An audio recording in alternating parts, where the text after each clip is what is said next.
우리 여기 좀 많은 분들이 이렇게 앉아 있지만 아마 우리가 이 전부가 다 전심으로 하나님 앞에 예배하지는 못할 것입니다. 그러나 단 한 명이라도 우리 하나님께 정말 신령과 진정으로 예배하는 자가 있다면 우리 예수님은 그곳에 임재하시고 또 그곳에서 그 예배를 함께 흠양하시는 분이십니다. 그런데 신령과 진정으로 영과 진리로 예배한다는 것이 어떤 뜻일까? 또 무슨 의미일까? 그렇게 고민을 해보면 내가 원하는 예배를 드리는 것이 아니라 하나님이 원하는 예배를 드린다고 하는 뜻일 것입니다. 나 오늘 은혜 받았어. 오늘 예배 드리니까 너무 좋아. 예배는 그런 예배를 드려야 돼. 설교는 이런 건 좋은 것 같은데 이런 건 안 좋은 것 같아. 등등 그런 말들을 많이 하는데 이런 말을 하는 사람들의 사실 전부는 실제 예배의 주인이 나인 줄로 착각하고 살아가는 거죠. 내가 예배 드린다고 생각하는 거예요. 하나님이 기뻐하시는 예배가 아니라 자기가 기쁜 예배를 드리려고 합니다. 그러다 보니까 어떤 분들은 예배 시간이 1시간이 좀 넘고 길어지면 좀 지루하고 안절부절 못할 때도 있고, 또 어떤 성도님들은 찬양 시간이 왜 이렇게 길까?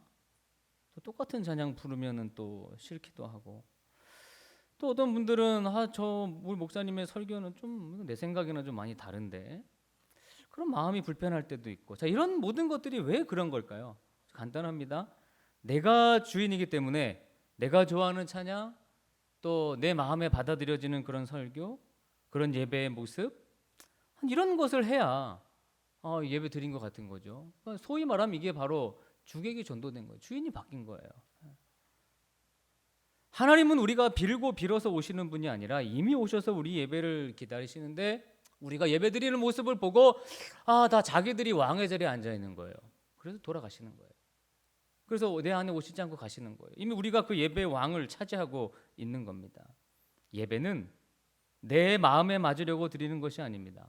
우리 하나님이 기뻐 받으시도록 그분이 즐겨하시고 그분이 좋아하시고 그분이 원하시는 것을 드리는 것이 바로 진정한 예배라고 하는 것입니다. 오늘 소아시아 교회 중 세 번째로 버가모 교회에 보내는 말씀을 읽었습니다. 버가모 교회가 무슨 잘못을 했느냐? 아주 쉽게 말해서 자기들이 왕좌에 앉아 있는 것이었습니다. 내가 하면 다 괜찮은 거예요. 내가 세상과 타협하며 신앙생활해도 그거는 큰 문제가 없다고 생각한 겁니다. 사탄의 권자가 있는 도시에서 교회가 세워졌는데 그 교회마저도 사탄의 권자의 지배와 영향을 다 받고 있는 교회가 되고 말았습니다.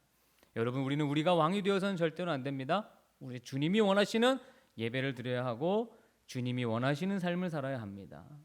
이스라엘 백성들이 홍해를 가르고 그 광야에서 참 수많은 기적을 체험했음에도 불구하고 그들의 마음과 생각은 여전히 우상 숭배와 세상 문화의 그 타협의 올무에서 벗어나지 못했습니다. 그래서 하나님은 우리 구약 성경에 있는 레위기를 통해서 이들이 어떻게 예배드려야 되고 그리고 어떻게 구별된 거룩한 삶을 살아야 하는지에 대해서 다 말씀해 주셨습니다. 주변의 이방 민족들과 그 세상의 문화와 관습을 단호하게 거절하고 거부하라고 명령하셨습니다. 자기가 왕이 되어 맞고 틀리고를 판단해서 신앙생활하는 것을 철저하게 버리라고 말씀하셨습니다. 그러나 안타깝게도 여러분, 우리의 그런 삶은 잘 버려지지가 않습니다. 저도 안 버려지더라고요. 오늘 예배드리기 전에 여기 잠깐 앉았는데 우리 장로님 안수쌤한테 그랬어요. 제가 오늘 마음이 너무 떨립니다. 제가 왜 떨릴까 생각해 보니까 하나님 뜻대로 살지 않아서 떨린 거예요. 정결하신 하나님 앞에 서려고 하니까 내가 죄를 지었기 때문에 하나님 앞에 예배를 드리려고 하니까 막 가슴이 쿵쾅쿵쾅 여러분 거리는 겁니다. 나도 안 버려지고 우리 성도님들을 봐도 과연 이것을 온전히 버리는 분이 글쎄요, 간혹 있을까? 간혹 만날까? 말까 할 정도죠. 요즘 교회가 세속화됐다 이런 말들을 많이 하는데 이 세속화됐다는 말을 별로 그렇게 심각히 여기지를 않죠. 그렇게 그냥 한번 듣고 마는 정도입니다. 야고보서 4장 4절에 세상과 벗되는 것이 하나님과 원수되는 것을 알지 못하느냐? 누구든지 세상과 벗이 되고자 하는 자는 스스로 하나님과 원수된 자니라. 그렇게 말씀합니다. 그러니까 세속화되는 문제를 사실 진지하게 생각하려고 하지 않죠. 오히려 우리가 세상의 문화를 닮아가려고 합니다. 교회도 그렇고 개인도 그래요. 사람들의 관심을 끌기 위해 자꾸 타협하는 것을 우리가 연구합니다.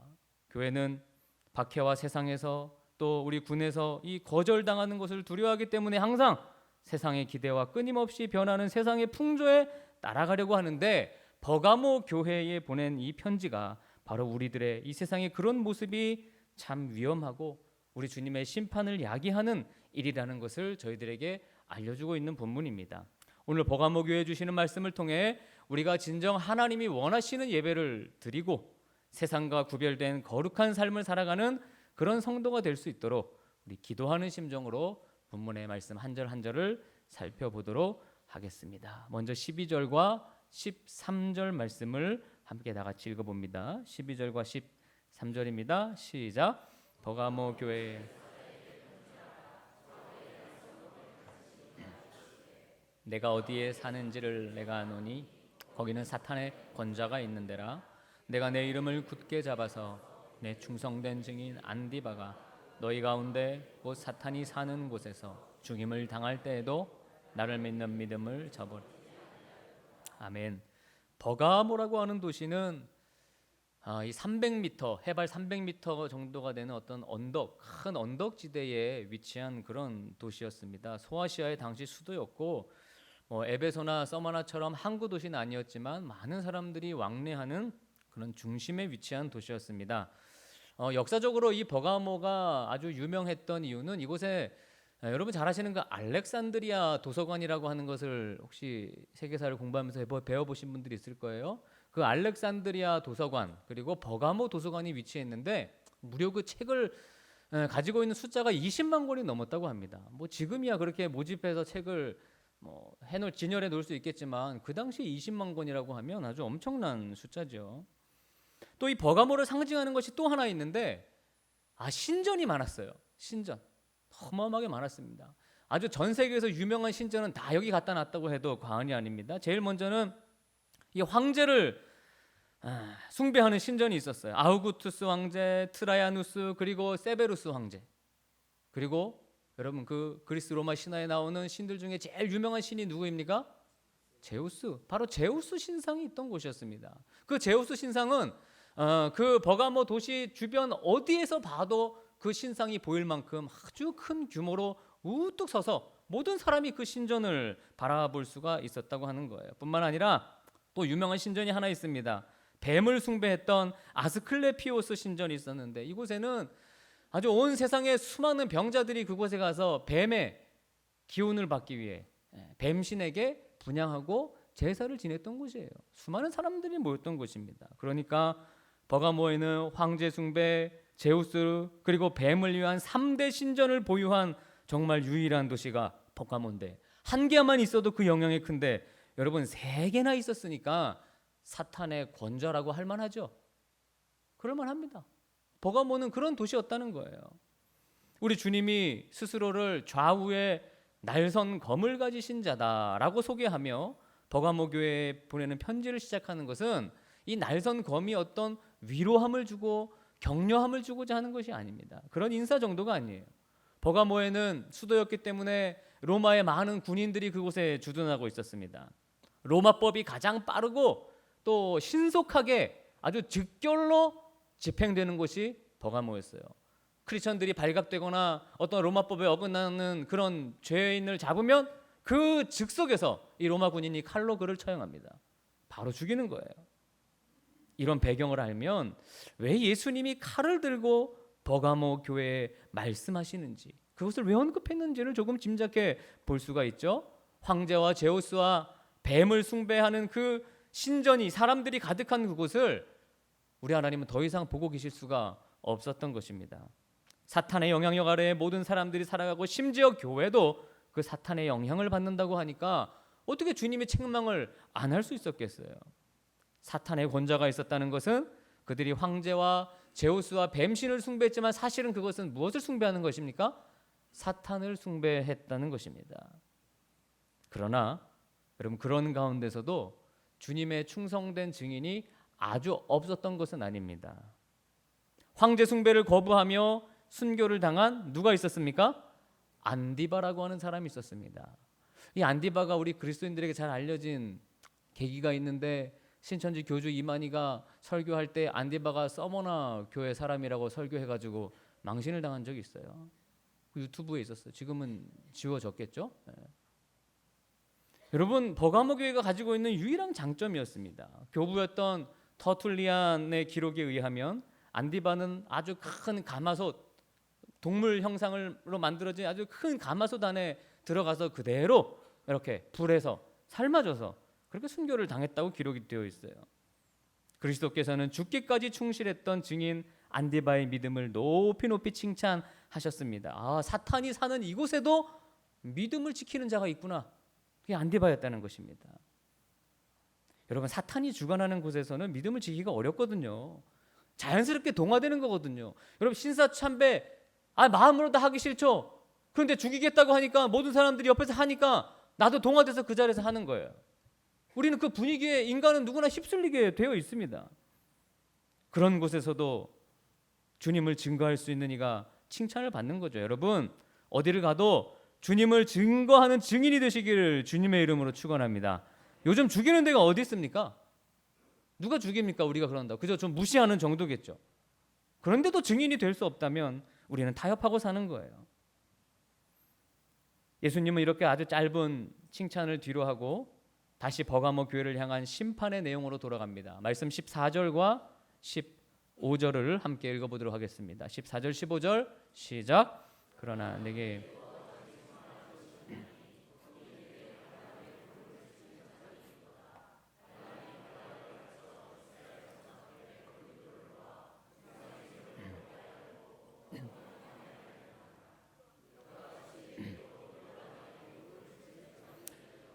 발람의 교훈을 따르는 자들은 그 로마의 우상 숭배적인 문화에 동화된 타협한, 따라합시다, 명목상의 그리스도인을 말하는 거예요. 우리 감리교를 창시한 웨슬리 목사님은 그의 설교집이 지금까지 내려오는데 그 설교집 중에 그런 제목이 있어요. Almost Christian 이라고 하는 설교 제목이 있어요. Almost Christian is not Christian이라는 거예요. 99% 크리스찬은 not 크리스찬이라는 거예요. 그러니까 나는 거의 크리스찬입니다. 나는 90% 크리스찬입니다. 그 크리스찬이라는 거 아니라는 거예요. 그거 아니라는 거예요. 아니라는 겁니다. 기든지 아니든지 둘 중에 하나지. 뭐 나는 내 믿음은 90% 정도. 저는 한 50% 정도는 신앙을 가진 것 같습니다. 그거 아니라는 거예요. 세상 사람으로 살면서 교회에 한 번 와서 예배 드린다고 크리스천이 되느냐? 그렇지 않다는 겁니다. 모든 삶은 주님의 뜻인 거룩함을 이루는 게 하나도 없고 다 세상 문화를 따르면 사는데, 아니 그게 어떻게 그리스도인입니까? 그냥 세상 사람이죠. 여기 오늘 말씀에 등장하는 이 발람 선지자에 대한 연구가 참 이 구약 학자들 사이에서는 많습니다. 발람이 도대체 누구고, 그 사람이 어떤 사람이고, 이 사람은 이스라엘의 선지자였지만 이스라엘 사람은 아니었어요. 그런데 하나님이 어떻게 그를 이스라엘 선지자 중에 한 사람으로 세웠습니다. 이에 대한 이야기가 여기 나와 있는 우상의 제물을 먹게 하고 또 행음하게 한 이야기가 민수기 22장에서 31장에 보면 그 이야기들이 등장합니다. 그 시작은 어떻게 시작하느냐? 모압 왕이었던 발람과 이름이 비슷한 발락 왕이 있었어요. 이 발락 왕이 이스라엘과 전쟁을 하는데 그 이스라엘을 저주해줄 선지자를 한 명 찾았단 말이에요. 그게 누구였습니까? 발람이었어요. 그러니까 발람은 자기 나라를 저주하도록 부름받는 그런 상황이 된 거예요. 가면 안 되죠. 그런데 결국은 돈의 금은보화의 매수가 됩니다. 넘어가요. 오늘 아침에 하나님이 여러 번 가지 못하도록 보여주셨어요. 사인을 줬습니다. 그러나 아침에 일어나자마자 짐을 다 싸고 자기 마음대로 정해놓고 가는 거예요. 예언자인데 자기가 주인인 거죠. 나귀를 탔습니다. 하나님의 사자가 죽이려고 탁 칼을 들고 서 있는 걸 발람 선지자와 두 종은 못 봤는데 누가 봤어요? 나귀가 봤어요. 하나님의 사자를 봤어요. 그러니까 무섭죠. 갈 수가 없잖아요. 사자가 죽이려고 하니까. 그래서 옆에 있는 밭으로 내려갑니다. 밭으로 내려가니까 아이 발람 선지자는 채찍을 들고 때리는 거예요. 똑바로 가라고. 그래도 못 간다는 거죠. 그러다가 옆에 담벼락이 있었는데 그 담벼락 옆으로 숨은 거야. 붙은 거예요. 붙다 보니까 나귀의 발을 이렇게 타고 있으니 이 발람 선지자의 발이 벽과 딱 부딪힌 거죠. 얼마나 아팠겠어요. 그 순간 지팡이를 꺼내 들어가지고 나귀를 3대를 세게 때립니다. 그때 하나님이 나귀의 입을 열어 말하게 하셨어요. 내가 당신에게 뭘 잘못했기에 나를 3번이나 때립니까? 네가 나를 거역했지 않느냐? 만약 내 손에 칼이 있었으면 나귀 넌 죽었어.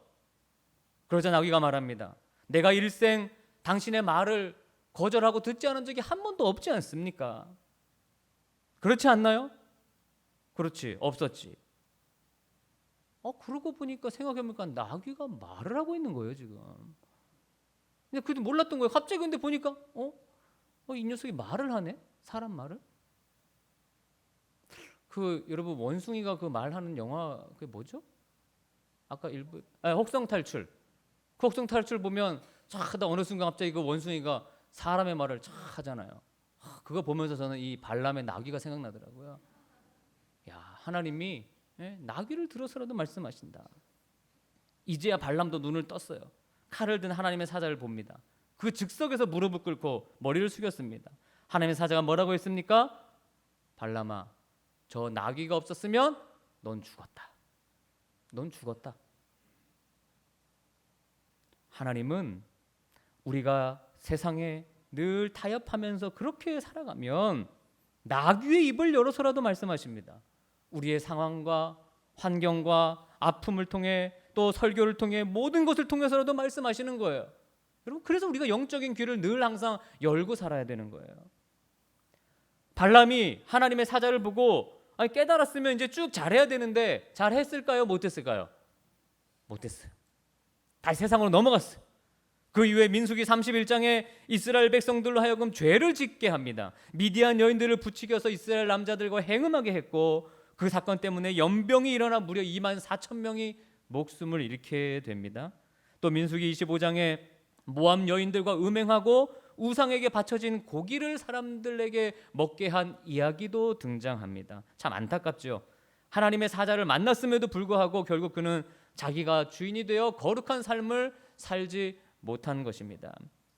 베드로후서 2장에도 미친 행동을 한 사람이 발람이라 그랬고 유다서 1장에도 발람의 어그러진 길로 다니지 말라고 그렇게 교훈하고 있습니다.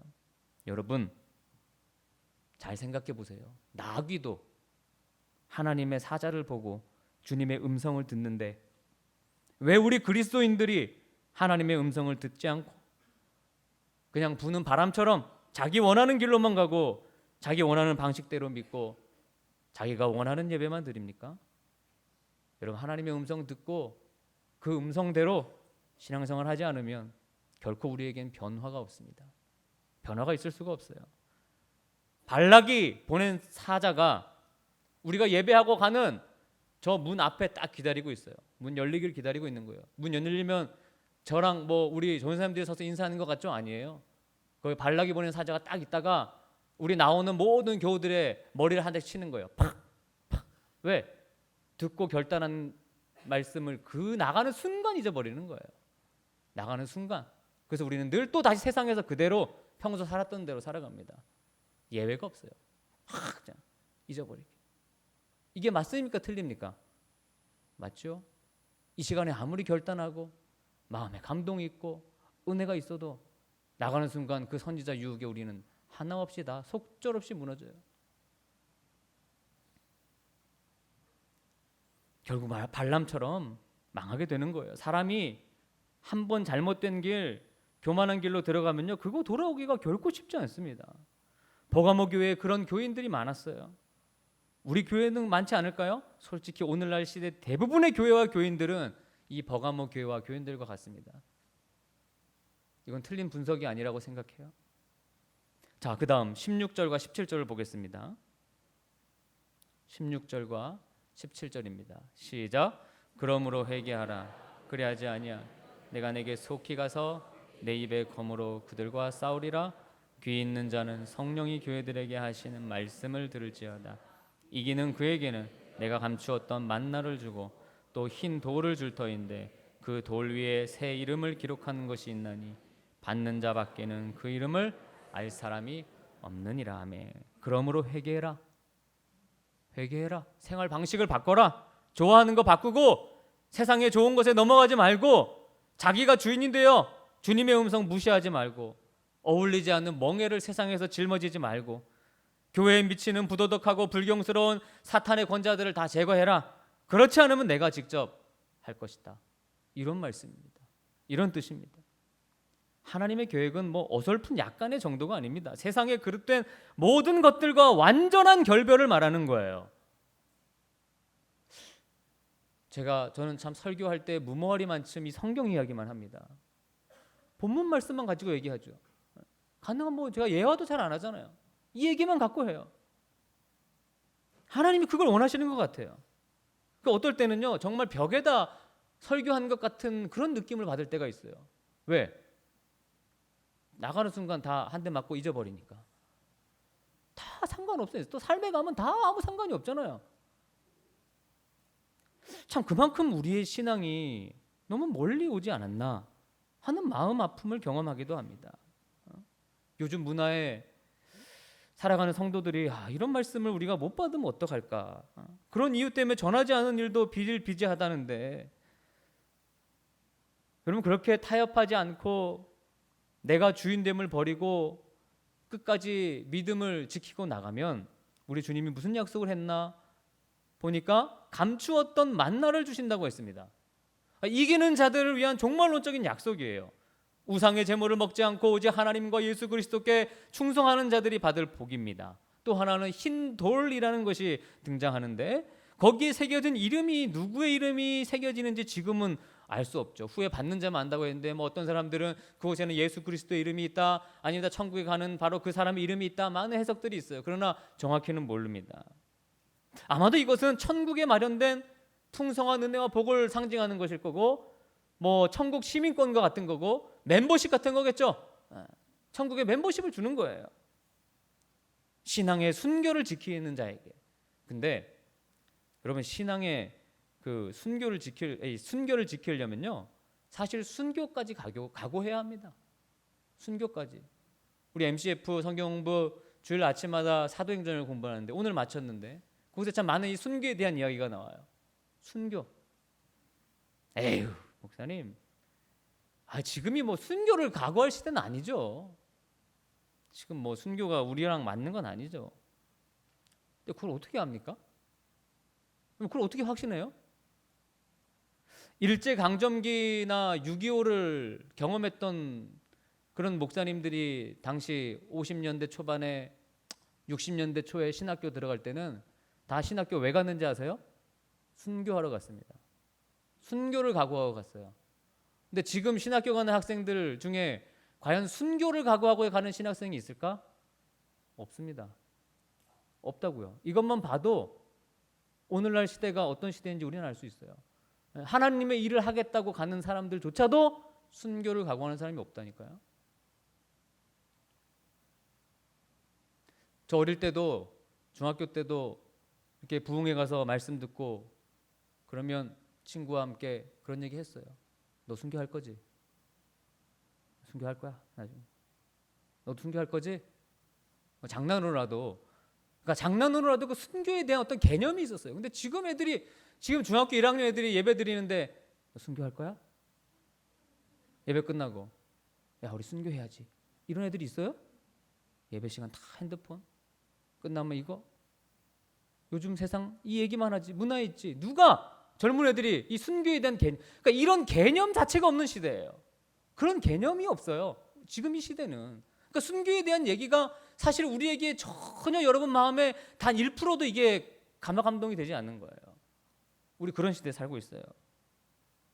모르죠. 여러분 우리 참 저와 여러분이 살았던 시대는 우리의 어머니 아버지들이 순교를 각오하고 믿었기에 우리가 이렇게 사는 거잖아요. 근데 지금 누가 순교하고 해요? 여러분 이후에 우리 자녀들이 평안하게 살까요? 그 모르는 일이에요. 모르는 일이라고요. 지금 이슬람이 가장 많이 부흥하는 종교인데 그 중에 뭐 아주 보수 이슬람이 제일 부흥하죠. 그 인원을 나중에 못 감당해요. 점령하면 그땐 순교를 각오하지 않으면 못 믿어요.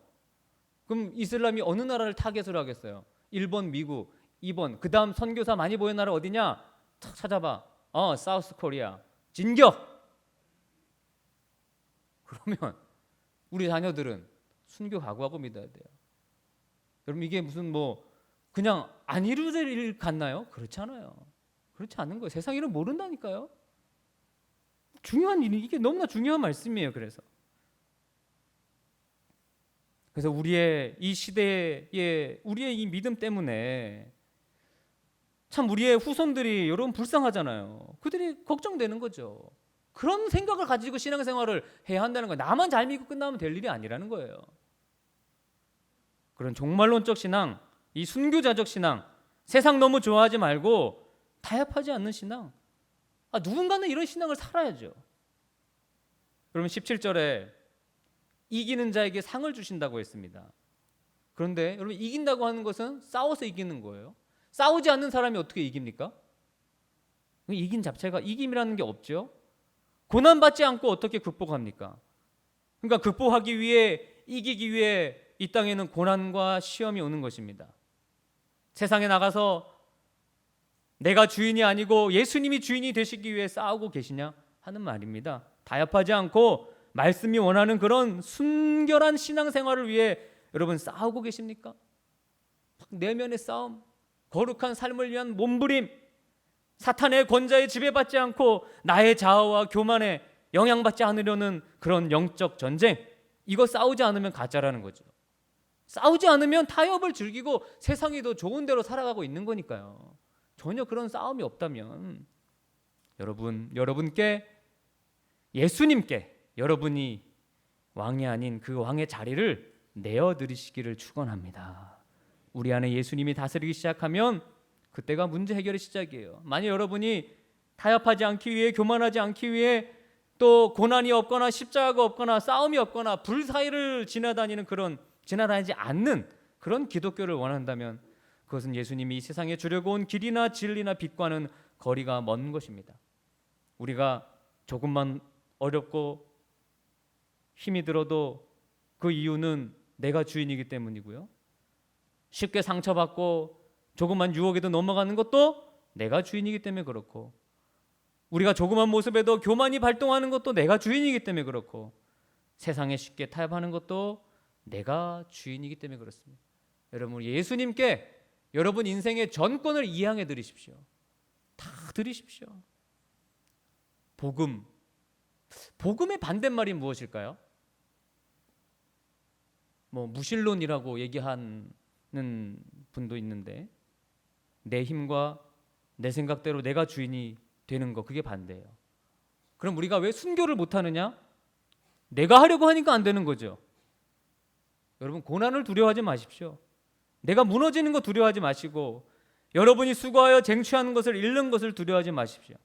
여러분에게 그런 세상의 나라가 있는 한, 그런 사탄의 권세가 무너지지 않는 한, 내 영광에 연연하는 한 예수 그리스도가 내 안에 들어올 자리가 없다고 하는 사실입니다. 버가모 교회 주신 이 말씀을 통해 어서 속히 회개하고 거룩한 삶을 살아내어 감추어진 만나와 흰 돌의 주인공들이 지금 예배드리는 여러분들이 되시기를 간절히 축원합니다. 우리 함께 찬양하겠습니다.